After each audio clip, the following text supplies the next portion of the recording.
And action. All right. Okay, you go ahead. You go first, I guess. Welcome back to Ice Cube the Beanie Boo in interviewing a veteran. Now the veteran, John Belke, is going to read The Mitten. Yes, I'm going to read the book called The Mitten, a Ukrainian folklore adapted and illustrated by Jan Brett.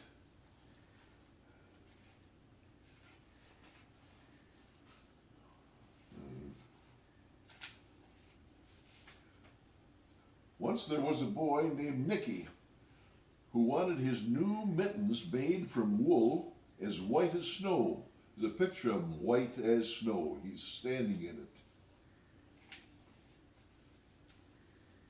At first, his grandmother, Baba, did not want to knit white mittens. If you drop one in the snow, she warned, you'll never find it. But Nicky wanted snow white mittens, and finally Baba made them.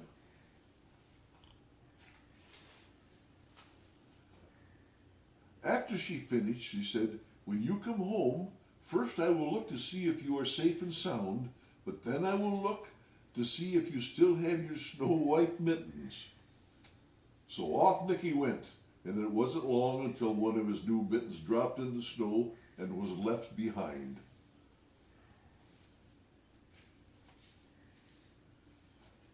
A mole, tired from tunneling along, discovered the mitten and burrowed inside it. It was cozy and warm and just the right size, so he decided to stay.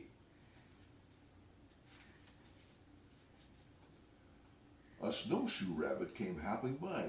He stopped for a moment to admire his winter coat. It was then that he saw the mitten, and he wiggled in feet first.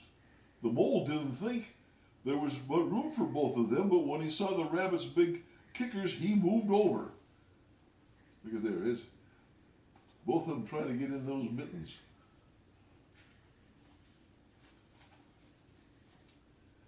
Next, a hedgehog came shuffling along. Having spent the day looking under wet leaves for things to eat, he decided to move into the mitten and warm himself. The mole and the rabbit were bumped and jostled, but not being ones to argue with someone covered with prickles, they made room. Look at that hedgehog there with his prickles. Mm-hmm.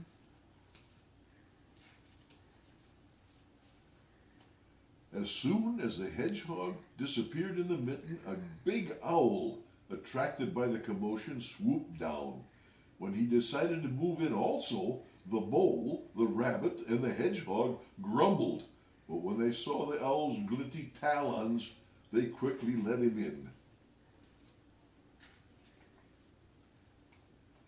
Up through the snow appeared a badger yet. He eyed the mitten and began to climb in. The mole, the rabbit, the hedgehog, and the owl were not pleased. There was no room left, but when they saw his diggers, they gave him the thumb. Wow, that's a mutton and mitten that could stretch, couldn't it, huh? Oh my goodness. It started snowing, but the animals were snug in the mitten. A waft of warm steam rose in the air, and a fox trotting by stopped to investigate. Just the sight of the cozy mitten made him feel drowsy. The fox poked his muzzle in. When the mole, the rabbit, the hedgehog, the owl, and the badger saw his shiny teeth, they gave the fox lots of room.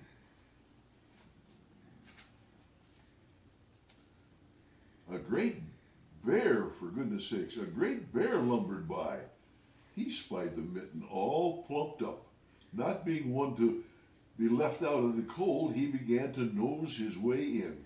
The animals were packed in tightly as could be, but what animal would argue with a bear? The mitten swelled and stretched. It was pulled and bulged to many times the size, but Baba's good knitting held fast.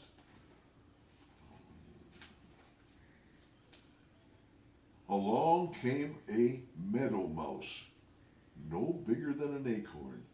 She wriggled into the one space left and made herself comfortable on top of the great bear's nose. Look at her up there. Look at her up there.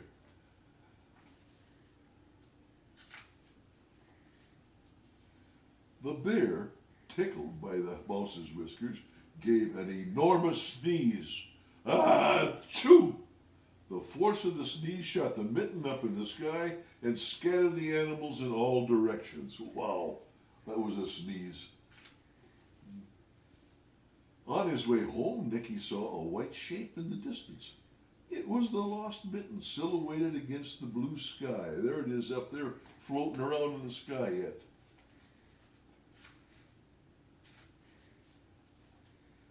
As he ran to catch his snow-white mitten, he saw Baba's face in the window.